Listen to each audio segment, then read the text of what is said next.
Hello, this is Louis Almeida. I'm the teacher, student, mentor, and coach on the ideas of Spinoza and Gurdjieff. Today's topic is about God and free will. And everybody has their idea of what God is. There's the Christian God, there's the Jewish God, there's the God of Islam, and other religious groups have their idea of what God is. However, Spinoza's God is totally different. Spinoza's God is not a man in the sky. There's no heaven or hell. Spinoza's God is a non-anthropomorphic being or non-personal God. It's a God comprised of infinite attributes. And we are part of two. And now these attributes are eternal and infinite. And so I'm getting a little technical here. I know you're going to, what is he talking about? Okay, I'm going to hold back a little bit.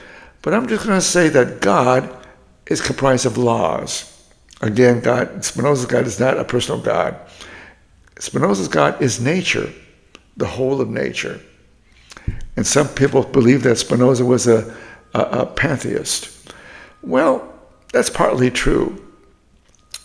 All the things that you see, the forest, the ocean, the birds, the sky, the mountains, all that beauty is a product of God's nature, yes.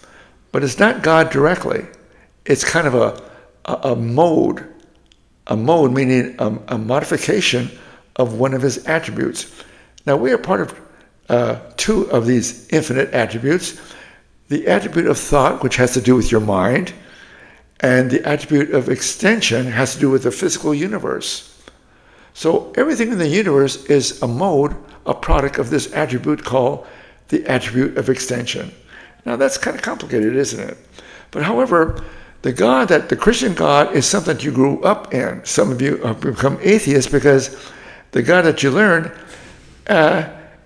believes in free will, and this God dispenses favors and punishments. And a good example is the Catholic Church. I was born into the Catholic religious group, organization, and I attended church, and I did my communion and other things, but I dropped out probably at the age of 20, 21. And I began to search for something more meaningful because the church did not give me anything really of a deeper nature. It made me feel guilty and made me feel sinful. But that's not Spinoza's God. I found Spinoza's God through my teacher, the late Gregory Gover, who was my teacher, my mentor, and my coach. I was with him for over 20 years. However, to understand Spinoza's God takes time, and the idea of free will. Again, Spinoza says there's no such thing as free will. That free will is an obstacle to true knowledge. Now, what does that mean? There's a physicist, I believe he's a neuroscientist. His name is Robert Sapolsky. I think his name is Sapolsky. And he talks about that there's no free will. He realized it as he studied animals, monkeys and other animals. And he began to study human nature regarding the brain and the body.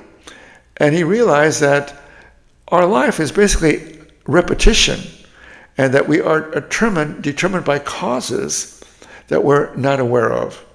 The idea that we don't have free will, that we are determined by causes. Robert Sapolsky verifies that idea that everything we do basically is predetermined. How does that happen?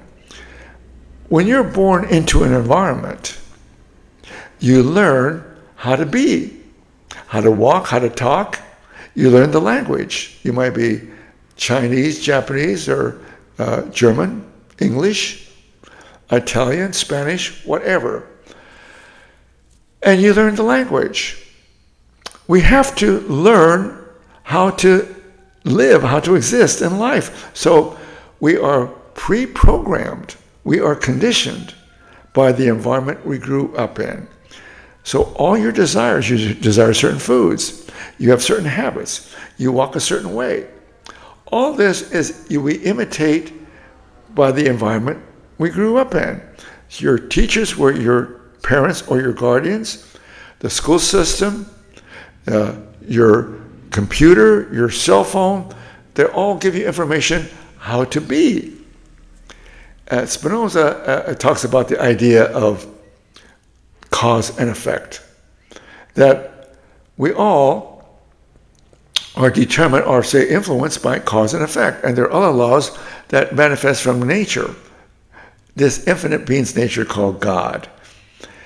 There are 5 laws that manifest and determine human nature: the law of self-preservation, the law of inertia, the law of necessity, the law of cause and effect, and the law of following the path of least resistance.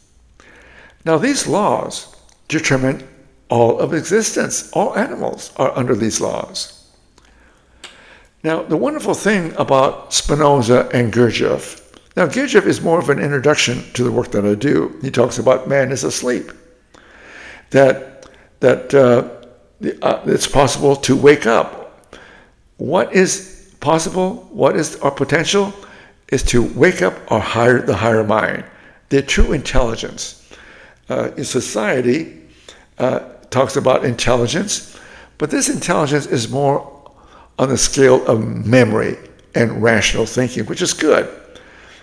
You have these stat tests. You're tested for intelligence in school and college, and you might have what is called a high IQ. But they test on memory.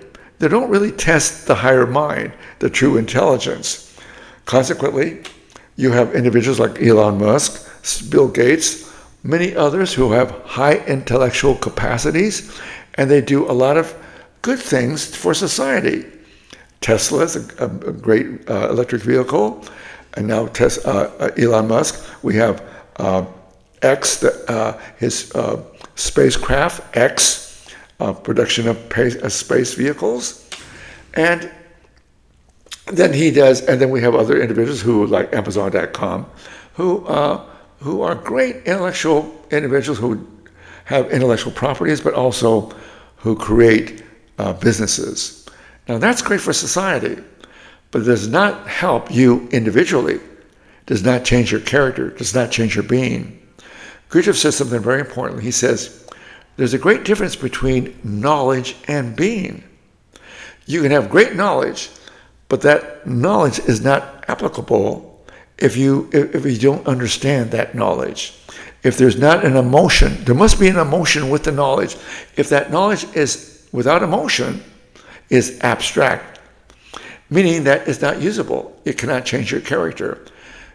You'll find, if you've ever been in the hospital, most doctors do not know how to connect with their patients. And you'll find that if you talk to someone of the medical profession, and if they're highly intellectual, they don't connect with you emotionally. And you wonder, what's wrong with me? I want to connect with this individual. I don't feel connected with that person. That means that person is highly intellectual. There's no emotion in that person. Then you get a person who's very emotional and very little intellectual. And they grab you, they kiss you, they want to hug you, they want to touch you. And however, their communication is very limited. So you want to develop both. You want to develop your intellectual powers, intellectual center, as Gurdjieff would say, and your emotional center. So we want to do both. Develop both. And that's what the work I do. So to understand Spinoza's God, it's in the ethics. Spinoza has the ethics. And this ethics, again, Spinoza was a 17th century philosopher. He wrote the ethics. However, his book was banned. Why? Because he was called a heretic.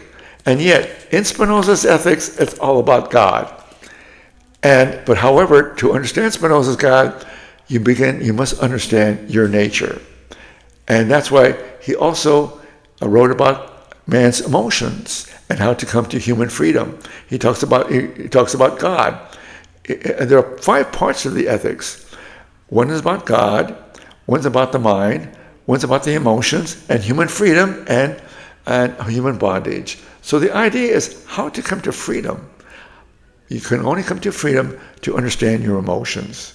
So to understand God, you must know yourself. Socrates talked about the idea of knowing thyself. And to know thyself is the greatest knowledge possible. Again, you can be a great doctor, a great attorney, but if you don't know thyself, you live a life of misery. So to know how to love yourself first, to love others, to approve of yourself and come to self-approval and develop a sense of self, that is the work I do. So check my website, check on my comments, and check out my books. All that will help you develop a new sense of self. And you may want to work with me directly, and that's possible. Because to work with me directly, I can help you understand the material that you're reading. Thanks for listening. Bye-bye.